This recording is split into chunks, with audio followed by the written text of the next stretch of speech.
Vamos. Hola amigos y amigas de Utopía, ¿cómo están? Estamos aquí una vez más cumpliendo con nuestros compromisos de la campaña que estamos embarcados para reunir los fondos, para hacer el trabajo, para construir una nueva regulación del cannabis en Chile a la brevedad posible. Y como ya sabrán, este es el segundo conversatorio que tenemos preparado con ustedes. Partimos hace un ratito con Uruguay y Argentina, y ahora tenemos ahora la voy a presentar, pero ahora que ya ustedes ya saben por la información, tenemos con nosotros a una representante de México, y que voy a... Aquí todos ya la conocen porque estuvieron viendo seguramente la difusión de la actividad. Es un honor para nosotros estar con Sara Snap, ella es cofundadora del Instituto Mexicano RIA, ¿ya? Escritora, activista canábica y referente a nivel regional sobre políticas públicas en materia de, no solo cannabis, sino de drogas en general, como por ejemplo el trabajo que realiza con la Acción Técnica en Colombia. Y como ya ustedes conocen un poco la dinámica, ella nos va a hacer una pequeña presentación donde vamos a conocer un poquito más, vamos a ver un resumen del marco regulatorio en lo que está México hoy día. Ella nos va a poner al tanto con qué tan avanzado estamos con eso, que las dificultades, los desafíos para llegar hasta acá, porque el objetivo de este espacio es precisamente, bueno, para todos quienes quieran verlo, pero especialmente para el público chileno, poder interiorizarse a lo que nos enfrentamos, ¿ya? En esta pelea contra el tiempo que tenemos por regular pronto, para aprovechar las coyunturas electorales que se nos abran. Así que, sin más, dejo con ustedes a Sara Snap. 1.000.000 de gracias por tu tiempo, tu disposición, y un honor y un lujo para nosotros poder escuchar de tu boca qué es lo que está pasando en la querida República Hermana de México. Así que Muchas gracias. Sí, lo muchas dejo. gracias, Claudio. Si me ven viendo es porque estoy viendo si ha llegado mi hijo. No, Em, estamos en confianza, eh, así que... sí, pues muchas gracias. México está en un momento pues muy complicado, en una incertidumbre ahorita, porque hemos pasado por todo un proceso y les voy a platicar sobre ese proceso, pero hace unos días el coordinador del grupo parlamentario de Morena, que es el grupo mayoritario, anunció que es posible, es probable que van a pedir otra prórroga, digamos que van a pedir más tiempo para legislar sobre esto. Voy a profundizar sobre todo eso, pero puede ser que tenga que suceder antes del 30 de abril, pero ellos están poniendo en duda que eso es lo que vaya a suceder en las siguientes semanas. Entonces, pues estamos atentos. Voy a compartir mi pantalla. Sí, Eh, toda tuya. bueno, perfecto. Entonces, bueno, yo soy Sara, ahí están mis datos por si alguien me quiere mandar un correo o buscarme en redes. Y pues sí, Instituto RIA es una asociación civil mexicana, hacemos principalmente investigación e incidencia sobre políticas de drogas, no solamente sobre cannabis, sino sobre otras sustancias, porque creemos que si se hace bien las políticas de drogas, esos pueden abonar hacia la justicia social y también hacia la construcción de paz. Si lo haces en un marco muy comercial, si lo haces sin pensar en la justicia social, entonces lo más probable es que sigue replicando esas malas prácticas y pues nos lleva a lo mismo. Entonces lo que buscamos es que sea parte de un cambio ya más amplio. Entonces, ¿cómo llegamos a este punto hoy? Pues llegamos, como muchos países, gracias a los casos, primero, los casos de pacientes, ¿no? Y cuando pensemos en estos casos, el primer caso fue Grace Elizalde en 2015, que es una niña con epilepsia de Monterrey, Nuevo León. Nosotros fuimos a visitar su familia antes de que el público conociera su caso, justo para preguntarles, ¿no? ¿Están listos para esto? ¿Están preparados para todo lo que viene? Porque en el momento que salió su historia, pues se creó mucha atención mediática que requiere cierta fortaleza como familia, ¿no? Entonces ellos estaban dispuestos y ahí ella ganó un amparo que permitió entonces la importación de productos de CBD, pero solo en su caso. Y no llegó hasta la Suprema Corte, sino un juez lo otorgó y ella dijo, perfecto, bueno, su familia dijo, perfecto, vamos avanzando con eso, ¿no?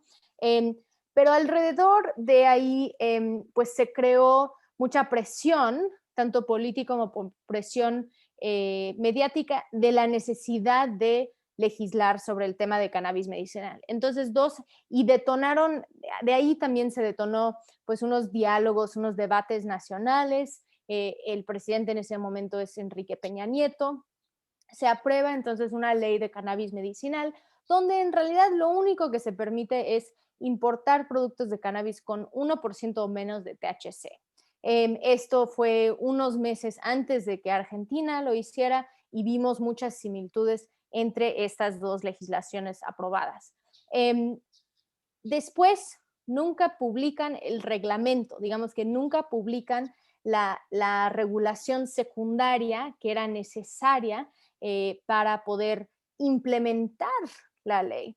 Y no sabemos exactamente quién frenó eso, si fue el presidente o si fue algún otro actor, la Secretaría de Salud, pero justo en las semanas, las últimas semanas del gobierno de Enrique Peña Nieto, la COFEPRIS, que es la Comisión Federal de Riesgos Sanitarios, ellos otorgan unos mandan unos lineamientos y empiezan a otorgar unas licencias, pero ellos no tienen la competencia para realmente hacer eso. Entonces hicieron algo un poco como chanchullo de vamos a dar estas licencias, pero en realidad como ni la Secretaría de Economía, ni los de aduanas, ni nada así, habían firmado eso, porque necesitas que el reglamento salga de una secretaría, no de un órgano desconcentrado de esa secretaría.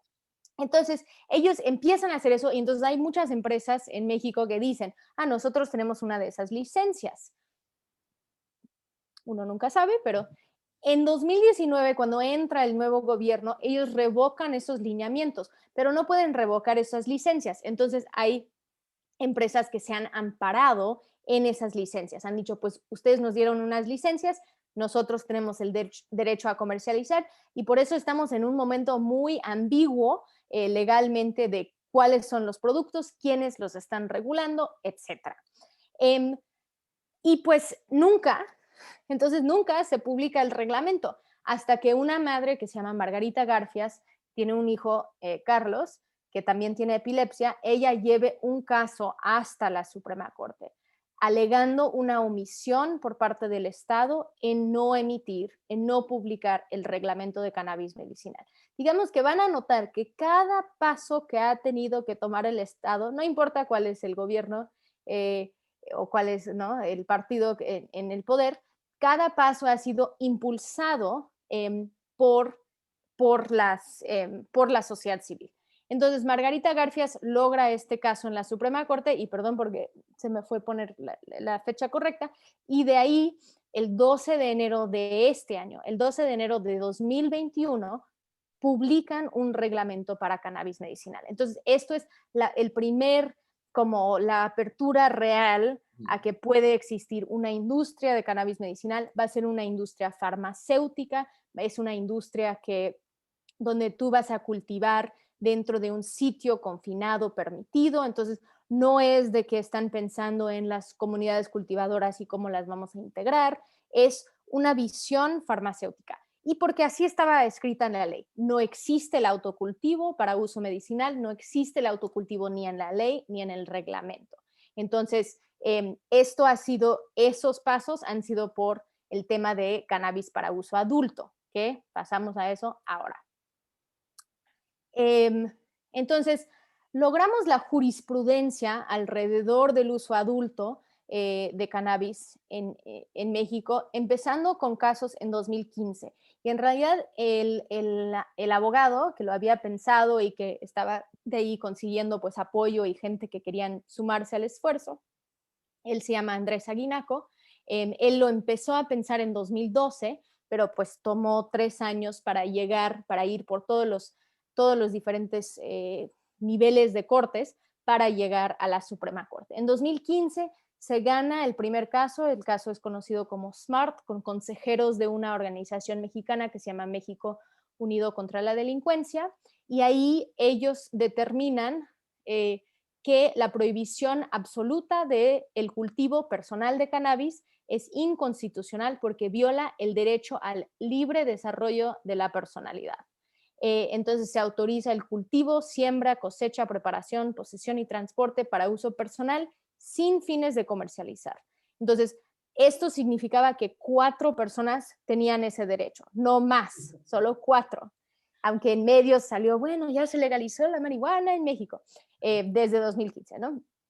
Bueno, después de que ganaron ese caso, empezó a llover amparos, ¿no? Bueno, nosotros también queremos.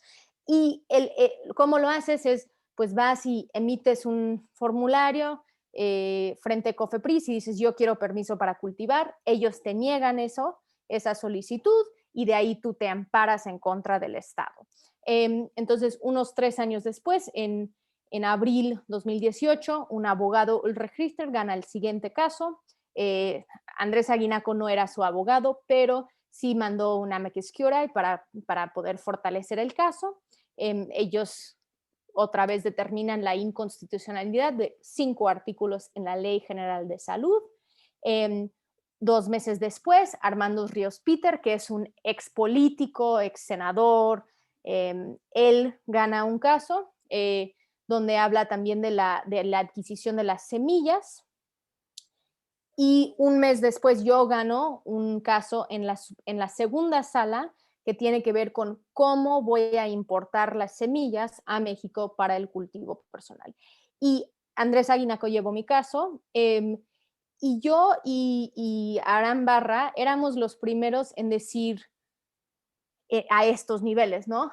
No los primeros para nada, pero a estos niveles de decir, estamos llevando este caso porque sí creemos que la prohibición absoluta es inconstitucional y porque la prohibición ha fracasado. Pero además estamos llevando estos casos porque también somos personas usuarias, sí consumimos cannabis, ¿no? Los casos anteriores eran gente de muy buen nivel, empresarios, gente que ahora tal vez dicen, bueno, sí consumo, pero en ese momento no hablaban de su consumo, no decían que consumían. Y recuerdo el momento cuando Aram y yo decidimos en una entrevista, ¿tú vas a hablar de consumo? Sí, hablemos de eso, como que salgamos del closet psicoactivo para hablar de esto públicamente, entendiendo que México también es una sociedad muy conservadora donde puede ser difícil, ¿no? Hablar de estos temas. Ya escuché a mi hijo. Bueno, a ver si está dormido. No está dormido. Entonces, vamos a tener un cambio de mi hijo. No, está bien. Está perfecto. Entonces, un mes después yo gano mi caso y además unos meses después, el 31 de octubre de 2018, ganamos el 5º amparo, porque en México para llegar a la jurisprudencia requieres 5 casos consecutivos con el mismo número de votos. Es como lo más difícil llegar a la jurisprudencia, pero lo logramos. Era un gran logro. Y todos estos bajo el derecho al libre desarrollo de la personalidad y la autonomía, ¿no? ¿Cómo creamos mayor acceso? Y siempre solo para las personas quejosas, no es hasta que todos pueden. Ganando la jurisprudencia, lo que sucede son 2 cosas. Uno, que cualquier juez donde te llega una solicitud de amparo para el cultivo para uso personal, te lo tienen que dar siguiendo los mismos criterios de la Suprema Corte. Eso por un lado. Y por 2, la Suprema Corte de Justicia de la Nación manda una notificación a las 2 cámaras, al Senado y al Congreso, diciendo que tienen 90 días para legislar sobre la materia y para modificar esos 5 artículos en la Ley General de Salud para que no estemos viviendo en un país inconstitucional. Eso no ha sucedido porque cuando logramos el 5º amparo, pues una semana después, Olga Sánchez Cordero, quien es ahora la secretaria de Gobernación, ella presenta una iniciativa como en su calidad de senadora en ese momento para regular cannabis. Se publica la jurisprudencia, se hacen miles de foros, así hicimos el primer coloquio de personas usuarias de cannabis con el Senado, ¿no? Cafés temáticos, parlamentos abiertos, así, cualquier actividad lo hicieron, y qué bueno porque necesitábamos tener esa discusión nacional, ¿no? Y se empiezan a tener tanto hacer nuevas iniciativas como pues empezar a trabajar como comisiones, porque era la Comisión de Justicia, de Salud y de Estudios Legislativas segunda, que empezaron entonces a trabajar en un dictamen.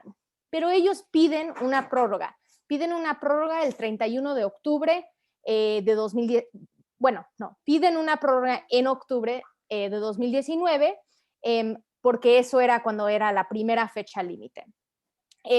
Les dan hasta el 30 de abril 2020. En 2020, pues piden una prórroga porque llegó la pandemia y no sabían cómo legislar.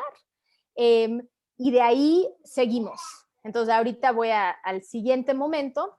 Aquí llega el otro momento. ¿Foto? Hola. Sí, pueden ver las fotos. ¿Qué es esto? Eso es el Senado de la República. El 19 de noviembre se aprueba un proyecto de ley en el Pleno del Senado con 82 votos a favor, 18 en contra y 7 abstenciones. Él cree que yo estoy ahí en la tribuna. Pues sí, obvio estoy ahí en la tribuna. No, yo estaba aquí arribita viendo, pero sí. No te veo. No me ves, no ves en la foto. Pero entonces se aprueba un proyecto amplio que en realidad no voy a hablar de ese proyecto porque ahora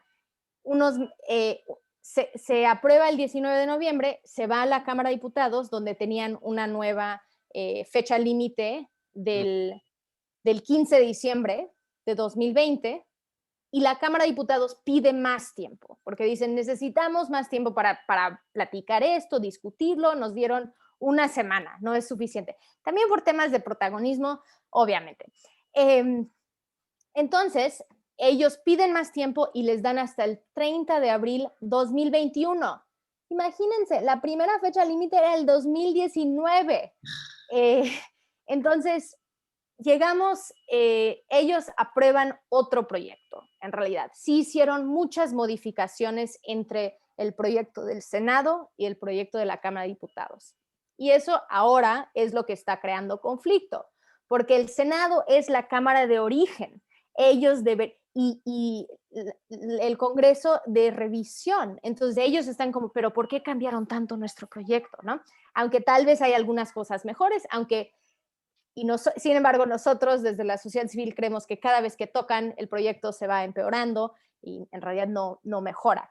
Pero aprobaron un proyecto de ley el 10 de marzo con 316 votos a favor de los 500 que están ahí. Entonces, sí hay una aprobación, ¿no? Sí hay una diferencia en que, no, ahora esto va a beneficiar a la sociedad, esto va a ser algo positivo, de un lado, pero de otro lado, es por la jurisprudencia, es por esta presión. Si no estuviera la jurisprudencia, yo dudaría mucho que México estaría aprobando una ley tan avanzada o que contiene todos estos componentes, ¿no? En 2017 ni podríamos aumentar el umbral de posesión de 5 a 28 gramos. Entonces, dudo que tendríamos esto. Y esto es, entonces voy a hablar del proyecto que se aprobó en la Cámara de Diputados y que ahora está en el Senado de la República, pero que la semana pasada, Ricardo Monreal, un senador muy poderoso, él habla de una necesidad de tal vez pedir otra prórroga. No, que no lo haga. Entonces estamos haciendo presión para que no lo haga, pero tal vez cuando se ve este video, ya no, cuando ya estamos ahí, ahí también estaba, pero en un balcón. Pero sí he estado ahí, sí he estado en todos. Yo estaba sacando las fotos. Es un balcón de fuego. De fuego casi, sí. Así se sentía. Para quemarse. Exacto. Y nosotros desde la sociedad civil, pues hemos estado luchando por esto durante años, ¿no? Mientras ellos siguen en su discusión legislativa, pero para nosotros es muy importante que se haga una regulación dentro de un marco de justicia social, que la regulación realmente tenga principios y objetivos mucho más allá de regular por regular. Porque si es eso, pues entonces será otra industria extractiva donde México es la mano barata, que sabemos que para muchas empresas canadienses, por ejemplo, eso es lo que es México, ¿no? Entonces buscamos que se pueda abordar desde 4 principios. 1, enfrentar activamente las dinámicas de opresión y privilegio, entendiendo que en México te criminalizan si te ves de cierta forma, te detienen, te pueden sembrar drogas, incluyendo cannabis. A mí nadie me está parando en la calle porque soy una mujer blanca, de clase media, con un hijo, ¿no? Como que Claro. eso es privilegio, me permite hablar de mi consumo abiertamente. Y si fuera otra persona, tal vez no puedo por las repercusiones negativas en mi vida personal o profesional. Dos, reconocer la existencia de grupos que han sido históricamente vulnerados. Y para nosotros esas son personas que consumimos cannabis, pero también las comunidades cultivadoras. Entonces, de que ellas tienen también, y también las personas que han participado en toda la cadena de producción, entendiendo que como se ha creado una idea de quiénes son, quién es el narco, quién es el crimen organizado, Hasta que... y de ahí es... Déjame decirte una cosa. Quiero ver la otra foto que está. ¿No te gustó más esta? ¿Cuándo es Estos son todos los que votaron. En verde son los que votaron a favor. En rojo los que votaron en contra. Entonces, de que necesitamos estar incorporando a las personas que han participado de forma ilegal en el mercado, en un mercado legal y no pensando en un mercado paralelo a lo que ya existe, ¿no? Tres, generar acciones afirmativas y retributivas para nivelar la balanza de la justicia y el poder. Y esto pensando entonces no es crear un mercado donde todo es igual, sino cómo creamos un mercado donde ciertos grupos tienen ciertos beneficios para que haya mayor posibilidad de participar y mayor incentivos para transitar de un mercado ilegal a un mercado legal. Y finalmente, destinar recursos hacia la reparación del daño, ¿no? Creemos que es fundamental que sí puede existir pues acompañamiento, asesoramiento, la posibilidad de participar y que de esa forma, si repartimos mejor las ganancias, entonces se crea mayores oportunidades y eso puede tener el impacto social que uno quiere. Entonces, dentro de la ley se hacen ciertas definiciones, ¿no? Sí se crea una diferencia entre cannabis psicoactivo y cannabis no psicoactivo o cáñamo, que entonces es inferior al 1% de THC. Y arriba del 1% es cannabis psicoactivo.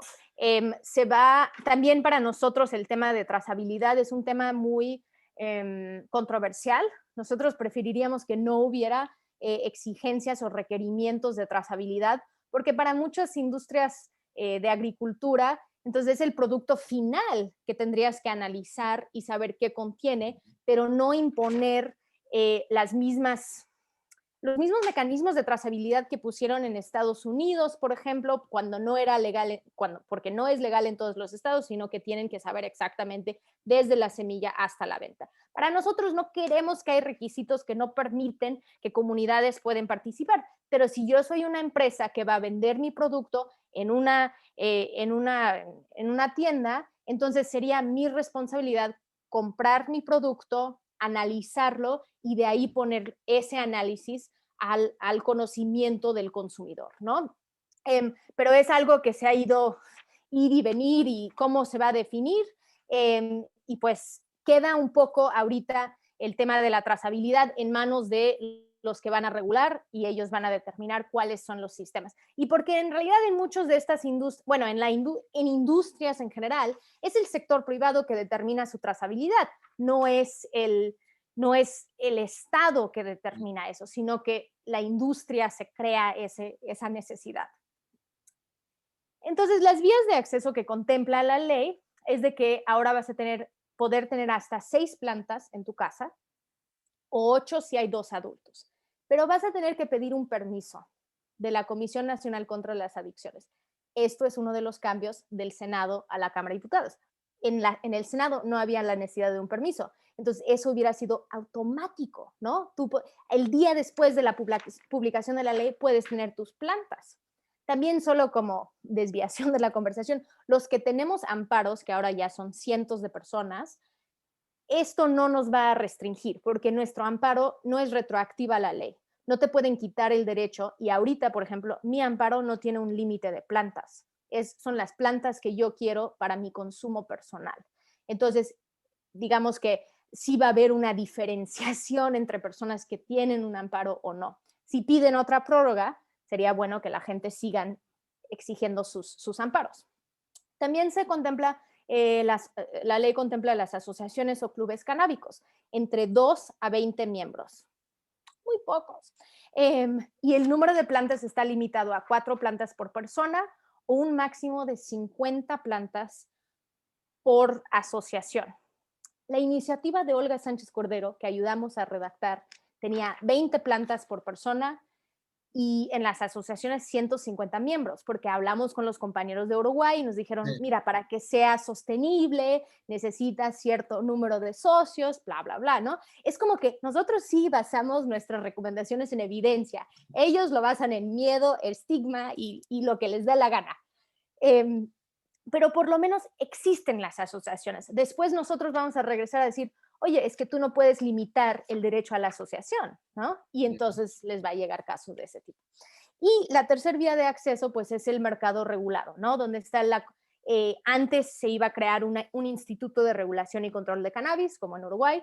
Ahora, entre los dos proyectos se quitó eso por temas de austeridad y ahora se queda entonces en manos de la Comisión Nacional contra las Adicciones, que en realidad ni tiene las competencias para emitir licencias, ni comercializar, ni nada así, pero van a tener que reformar sus estatutos para poder, que pueden implementar la ley como se quiere.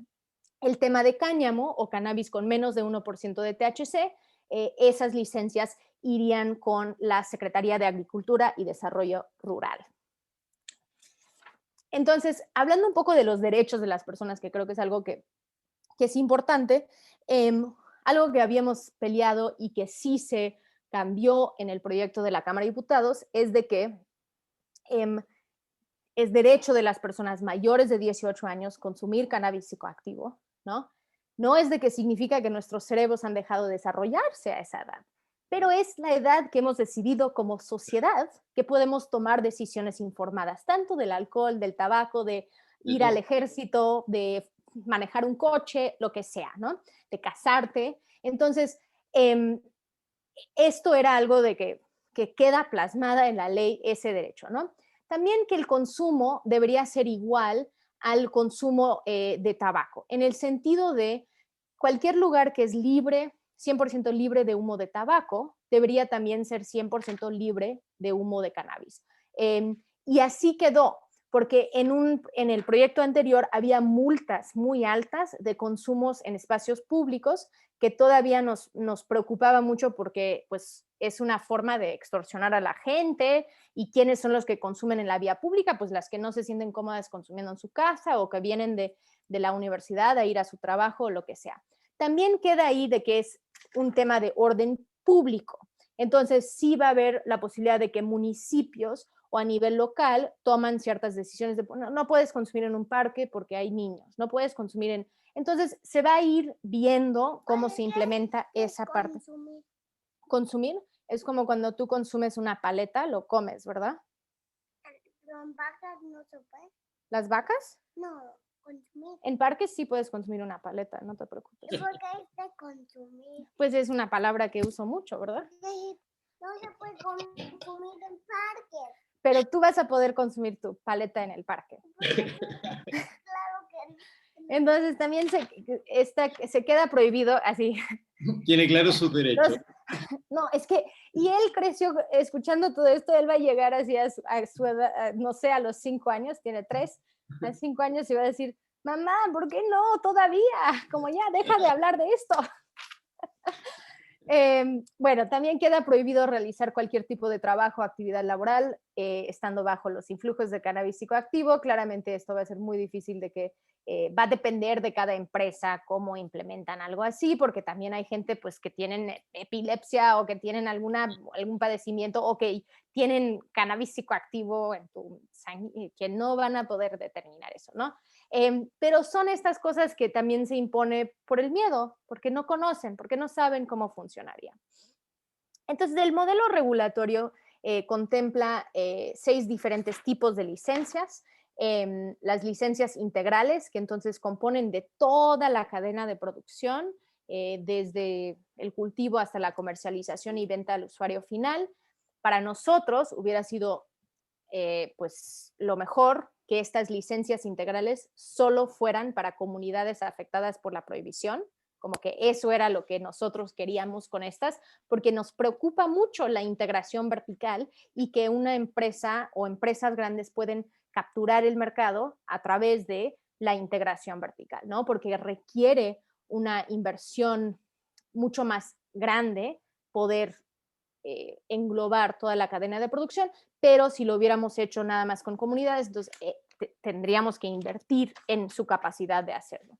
Después, si no te quieres tener toda una licencia integral, puedes tener una de fines de producción, de distribución, de venta al usuario final, de producción o comercialización de productos derivados, que es la transformación, o de investigación.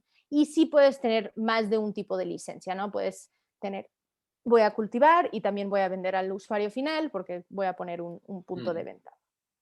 Pero había cosas en el proyecto del Senado, por ejemplo, de que solo ibas a poder tener 3 puntos de venta por empresa. Para nosotros eso era bueno. Empecemos con algo que sí es restrictivo hacia el mercado y que de ahí se va a ir como abriendo, pero porque no quieres que es una misma empresa que son los únicos que pueden invertir en puntos de venta o en dispensarios. En el proyecto del Senado, 40% de las licencias para el cultivo estaban destinados exclusivamente a comunidades. Eso nos gustó que había un porcentaje para ellos. Entonces, estas son las cosas que cada vez que agarran el proyecto, lo quitan o lo cambian, que nos preocupa, ¿no? Ahora queremos más tiempo y nos preocupa esto de los espacios de consumo y nos preocupa que ahora quitaron la prohibición de consumir frente a menores de edad. Y es como, pues, porque vivo con hijos, como que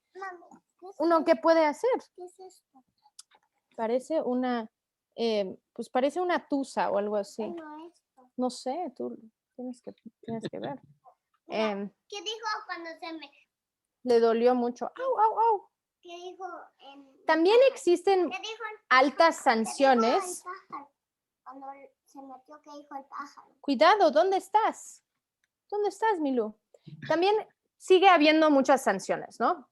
Y esto es algo que pues, siempre nos preocupa porque entonces no es una descriminalización efectiva, sino que sigue habiendo pues, la posibilidad de criminalizar a la gente y sabemos que las multas es una forma de criminalizar. Entonces, se supone que si tienes entre 0 y 28 gramos es sin ninguna sanción, de 28 a 200 gramos te pueden dar una multa, que hay una que se llama UMA, pero eso es entre 5,000 y 10,000 pesos, que son 250 a $500, que para México eso es como más de lo que gana la mayoría de la gente en un mes. Y entre 200 gramos y 5 kilos, pues ya se aumenta a 232,000 pesos, que serían, ¿no? $18,000. No, $10,000. Entonces son cosas donde dices, esto es completamente desproporcionado, ¿no? Y además, lo que... Ok, ahorita ¿tú lo puedes hacer? Sí, ahorita te ayudo. Sí, ahorita te lo pongo. ¿Puedo tomar un momento? Sí, ponemos la ¿Sí? pausa. Okay. Dale. Ponle pausa. Bueno, entonces, si pensemos, también la ley lo que dice es, no importa la cantidad de cannabis que traes, lo que deberían hacer los policías es te lleven al Ministerio Público, donde te pueden detener por hasta 48 horas mientras ellos determinan que la sustancia que traes es cannabis, materia vegetal, y cuánto es la cantidad. Pero en esas 48 horas, si hay informes de la sociedad civil que han documentado esto, pues puede suceder una gama de violaciones a los derechos humanos, la tortura sexual, golpes, el abuso por parte de la autoridad, ¿no? O la siembra de otras sustancias. Entonces, sabemos que ese contacto con el sistema judicial es justo lo que queríamos evitar con esto. O te van a extorsionar y entonces tú les vas a pagar algo. Y en poner estas multas, más bien estás diciendo cuál es la cantidad que ellos pueden cobrar. Entonces, para nosotros es como un poco pero nunca hubo voluntad política para cambiar esto, que sería eliminar la posesión simple como un delito. Nunca hubo voluntad política ni en el Senado ni en la Cámara de Diputados porque les da mucho miedo tocar el Código Penal Federal, pero para nosotros era una gran oportunidad de reducir las oportunidades de extorsión y de corrupción que sucede de forma cotidiana entre las autoridades y las personas usuarias. Pero uno va a ir perfeccionando, ¿no? Eso es la realidad. Y pues existen multas por si no traes tu permiso para el autocultivo, sanciones si tienes autoconsumo y utiliza menores de 18 años, que también esto podría tener una repercusión negativa para personas que están cultivando para sus hijos por algún tema medicinal. No es de que estamos así abasteciendo hijos porque uno quiere, sino porque si tienes una necesidad, ¿no? Y que sigue habiendo penas, por ejemplo, por siembra, cultivo o cosecha de plantas fuera del marco legal, de 1 a 6 años de prisión, que para nosotros es preocupante, que vamos a seguir criminalizando a comunidades, que tendríamos que estar buscando otro tipo de formas de transitarlos y no seguir criminalizando, entendiendo que el mercado ilegal va a seguir existiendo porque va a seguir viendo una demanda desde Estados Unidos para cannabis cultivada en México.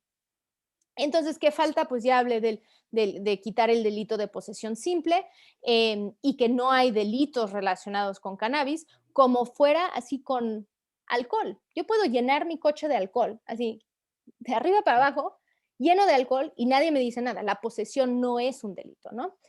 Reformar la ley para permitir a un mayor número de socios en las asociaciones canábicas, establecer límites a la integración vertical, que es algo que seguimos exigiendo, garantizar la participación a pequeñas y medianas empresas, comunidades cultivadoras, ejidos. Ahorita quedó la ley en vamos a dar prioridad y preferencia a estas comunidades durante los primeros 3 años de la implementación. ¿Cómo mides y evalúas preferencia y prioridad, ¿no? Eso es difícil.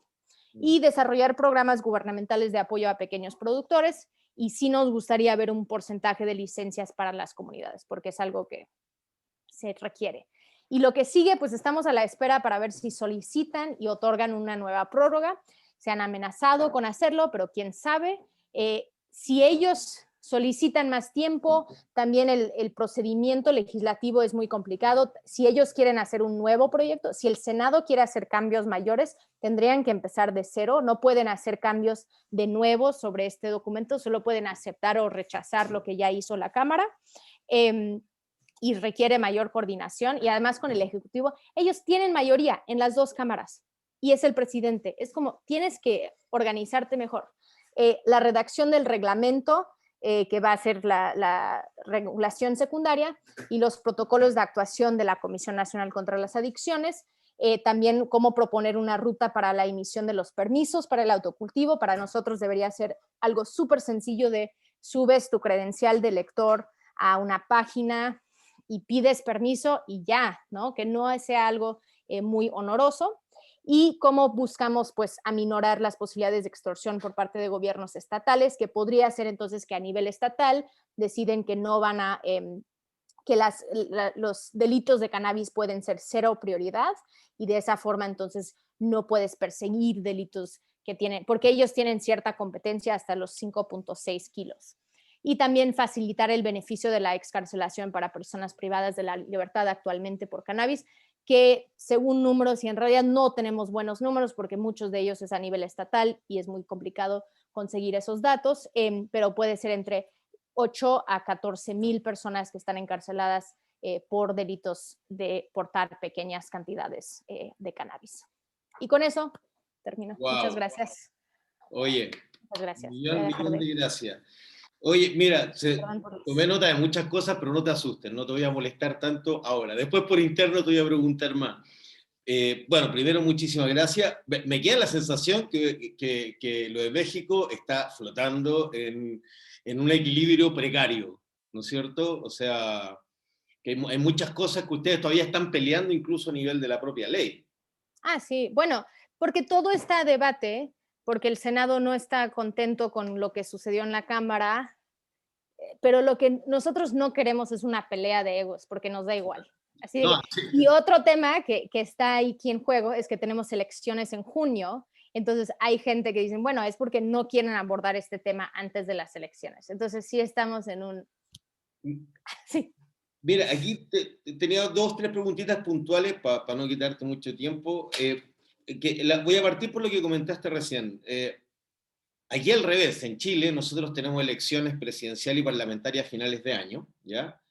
Y estamos corriendo, o tratando de correr, precisamente para reinstalar este tema en la agenda pública, ojalá de la mano de una propuesta. Por eso el trabajo, tus palabras, las que tuve con Laura Blanco, con Sebastián de THC Argentina, para nosotros son fundamentales porque queremos, tal como ustedes le dieron el dato a los uruguayos de que, oye, no se casen con esto, bueno, nosotros queremos sacar experiencias de esto. Y tú mencionaste que al revés, que ustedes en junio tienen elecciones, ¿ya? Y que al parecer la posición de la sociedad en general, no me refiero de la sociedad, de los activistas, de la sociedad civil organizada en torno al tema, todavía tiene dudas respecto a este tema, porque si estuvieran más ganados, estarían todos los políticos empujando esto, supongo, ¿no?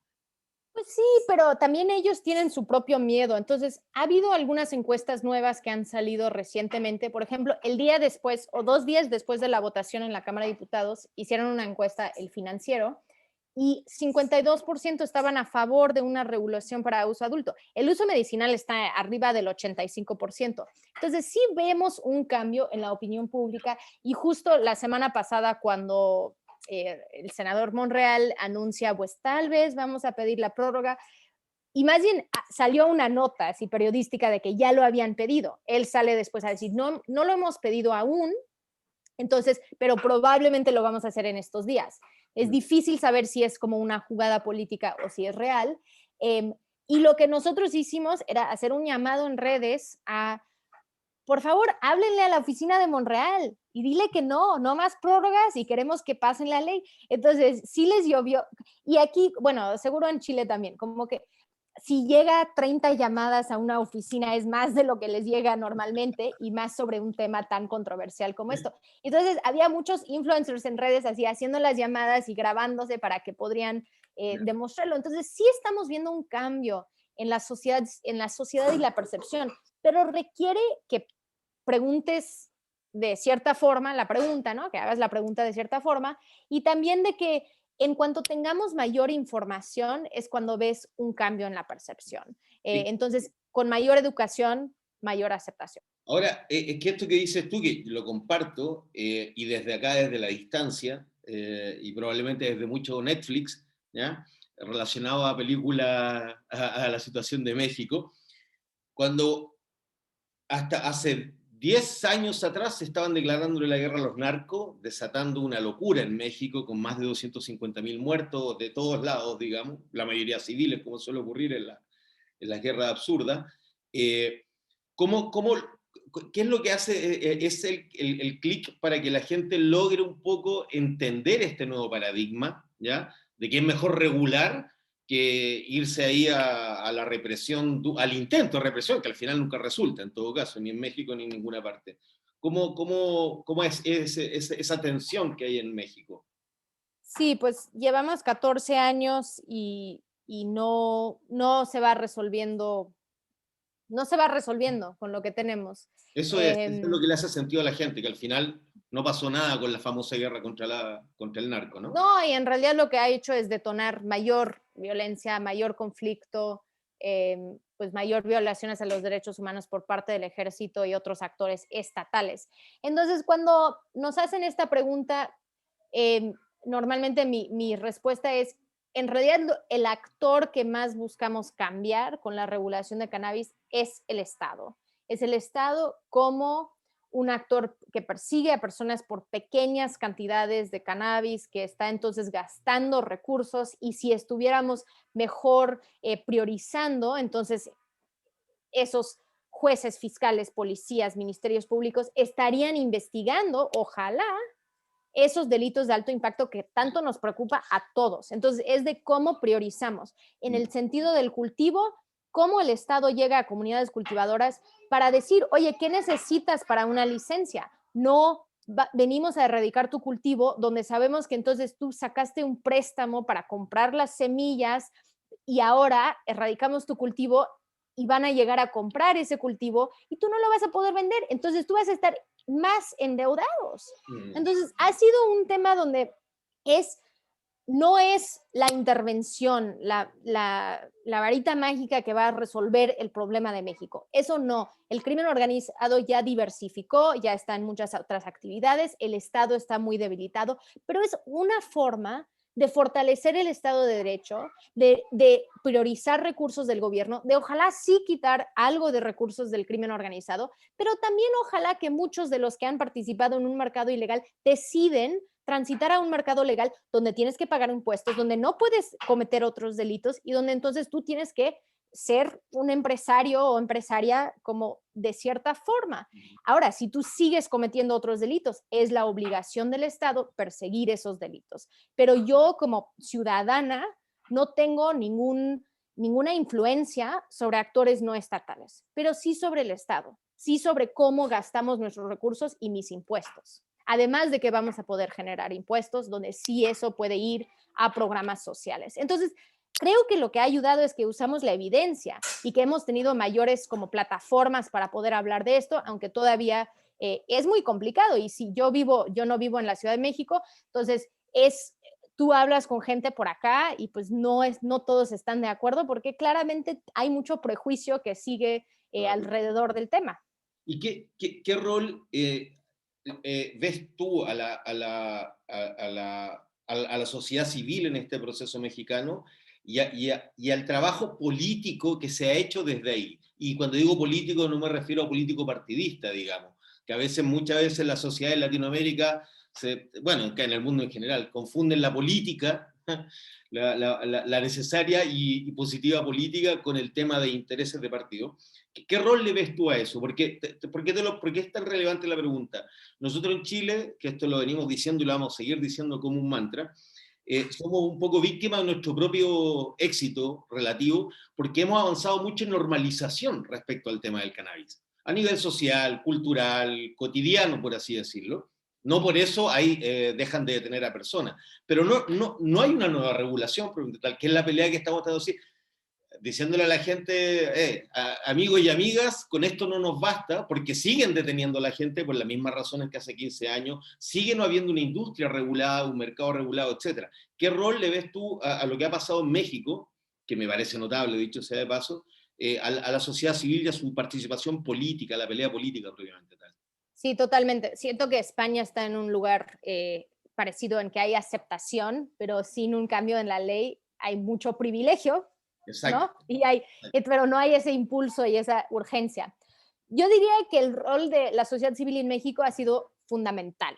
Esto no hubiera sucedido sin nosotras y nosotros, y sin un cambio en quién era la sociedad civil, porque hace 20 años, y son tus amigos, y son mis amigos también, pero hace 20 años era cierto perfil de persona que estaba involucrado en esto, que son los que admiramos, son los que empezaban a hacer las marchas, los que como abrieron estos espacios. Pero cuando vimos una nueva generación, y yo ya estoy saliendo de esa nueva generación porque ya viene otra atrás de mí, pero donde hay mayor diversidad de género, muchas más mujeres, ¿no? Cuando la marcha diversificó a ser mujeres, pues eso cambió el papel y entonces te sentías más cómodo yendo. Yo siempre, desde que mi hijo nació, lo he llevado, ¿no? Entonces, ¿cómo cambiamos las dinámicas de estos espacios? Eso por la parte cultural, ¿no? Por la parte, como bien dices, cómo vamos avanzando. Y después está la parte política, donde en realidad entró un nuevo gobierno en 2018, diciembre de 2018. Ellos habían hablado mucho de este tema, bueno, habían hablado mucho de un cambio en la política de drogas más general, sí, Olga Sánchez Cordero siendo una de esas personas que hablaba mucho del tema. Y muchos de nosotros votamos por ellos por esa razón, para que fuera ese cambio. Entonces, cuando ellos ganaron, unos meses después, varias organizaciones nos unimos y empezamos a tener reuniones. Dijimos, ¿cómo vamos a crear un espacio en conjunto para impulsar nuestra agenda? Porque vemos mayor apertura. Y entonces empezamos una coalición que se llama Regulación por la Paz. Los invito a seguirnos en redes, donde nuestro logo no es nada más cannabis, sino ahí está la planta de amapola también. Entonces, ahora son más de 15 organizaciones, son cientos de personas que se han sumado a como nuestra agenda política. y después son miles que nos siguen y que se ponen a trabajar, ¿no? Cuando hay una necesidad de algo. Pero sí era una decisión, vamos a crear una plataforma en conjunto, multidisciplinario, con muchísimas personas, para también que no fuera una organización, sino algo más amplio. Y eso nos ha ayudado mucho, sí nos ha posicionado y sí nos ha permitido hacer foros, ¿no? Colaborar con legisladores, pero sin, como bien dices, no es partidario. Hay algunos que están a favor del gobierno y hay otros que están completamente en contra. Tenemos debates amplios sobre los tipos de comunicados que deberíamos sacar, pero es un espacio en conjunto de debate y de incidencia política principalmente. Y lo último, para no quitarte más tiempo, porque tengo montones, pero yo creo que te las voy a hacer por interno las otras dudas.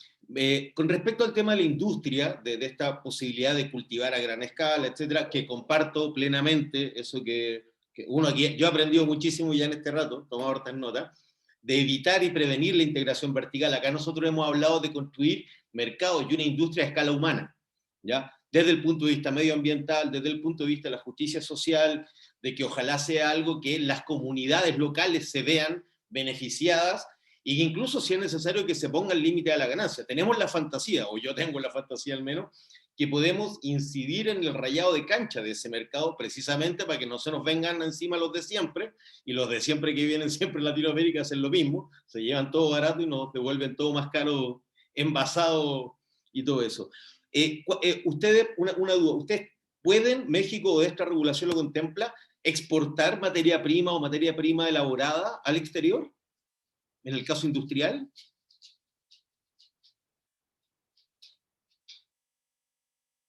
No, está sin micrófono.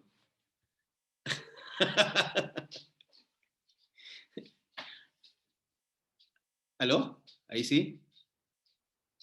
No me dejaba quitar el mute. Sí.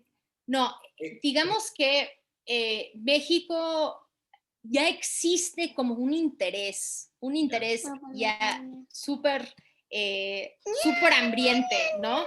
Mira, te voy a dejar, espérame, déjame, te voy a abrir algo. Mira, un paper que puedes escribir sobre el medio ambiente y las drogas, ¿no? ¿Qué edad tiene tu hijo? Sí tenemos como una industria pero yo me tengo que quedar también. Sí tenemos como hay un interés y hasta empresas canadienses han venido a foros y han dicho, oye, nosotros queremos invertir en México, vemos mucha posibilidad, y sí hay mucha posibilidad, pero nosotros sí hemos imaginado una industria diferente, una industria, como bien dices, me gusta eso, es muy bonito, ¿no? Escala humana, horizontal, donde tienes muchos actores acaparando ciertas partes, pero donde no tienes los grandes actores como tienen, por ejemplo, en la industria de cannabis de Canadá. O si pensamos en México, la diferencia entre la industria del tequila y la industria de mezcal, donde mezcal pues hay mucha artesanal, muchas familias que están participando, versus tequila, donde hay 2 o 3 empresas, ¿no? Que tienen todo el mercado. Entonces, pero todo eso va a depender, entonces, de la CONADIC, de la Comisión Nacional contra las Adicciones, cómo empiezan a dar esas licencias, si ellos en el reglamento podrían poner porcentajes, podrían definir qué significa preferencia y prioridad. Entonces, para nosotros también es, por favor, aprueban la ley porque nosotros queremos llegar a los detalles. Claro. Queremos llegar a realmente cómo se va a hacer y dejar estas discusiones. No vamos a conseguir una mejor ley con los mismos legisladores. Y no queremos esperar. Ahorita la Cámara de Diputados va a cambiar. No queremos esperar a que haya cambios. Vamos con esto y déjanos entonces incidir, trabajar, ¿no? Hacer todo el acompañamiento para que esto sea un éxito, siendo que también ellos a veces no entienden que nosotros queremos que sea una industria mexicana, queremos que sea algo donde realmente tenga ese impacto para México, y que esto podría ser un gran legado tanto para el gobierno, ¿no? Sí. Pero eso es algo que siento que no lo han logrado incorporar a la agenda política electoral ahorita, sigue habiendo mucho miedo, pero nosotros también es de que sí existe como sabes, nosotros decimos los pachecos, ¿no? O las pachecas, hay un voto pacheco grande y de gente que además de que tal vez consumen o no, pero que tienen un interés en sí emprender en esto, ¿no? Nosotros en Instituto RIA llevamos 5 generaciones de un curso sobre cannabis que se llama La Industria Emergente, que empezamos en 2019, y ahí estamos viendo emprendimientos que son increíbles, ¿no? Gente que quieren hacer bodas canábicas, gente que quieren hacer el turismo canábico, gente que van a incorporarlo en sus otras empresas que tienen, ¿no? Ahorita la ley no contempla, regresando a tu pregunta, no contempla la exportación de cannabis psicoactivo. Ya. Esto, y yo creo firmemente, porque también sigo las discusiones a nivel internacional, tiene que ver con que no quieren contravenir por completo las convenciones internacionales de drogas. Pero eso ya lo hizo Uruguay ya. Ya lo hizo Uruguay, ya lo hizo Canadá, pero es algo donde México va a decir, bueno, lo hicimos por la jurisprudencia y además no hay un gran mercado para cannabis psicoactivo ahorita. Ya. Pero en temas de cannabis medicinal y en el cáñamo sí vamos a poder exportar e importar.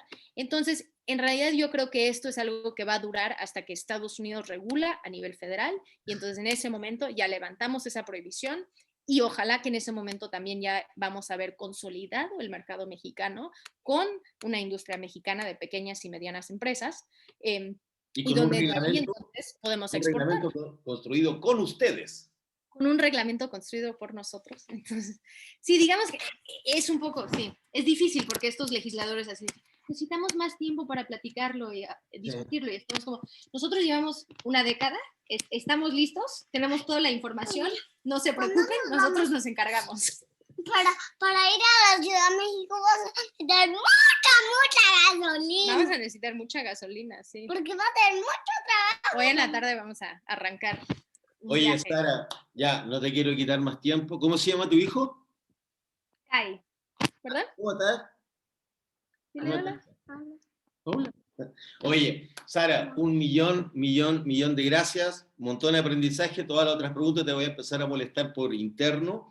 Y perfecto. Nada, de verdad, a nombre de todos nosotros y nosotras acá en Chile, y vamos a tomar muchos de estos puntos para que nos sirvan en nuestra apuesta y ojalá rápido tengamos, ¿por qué no?, una nueva regulación para el cannabis para toda la región.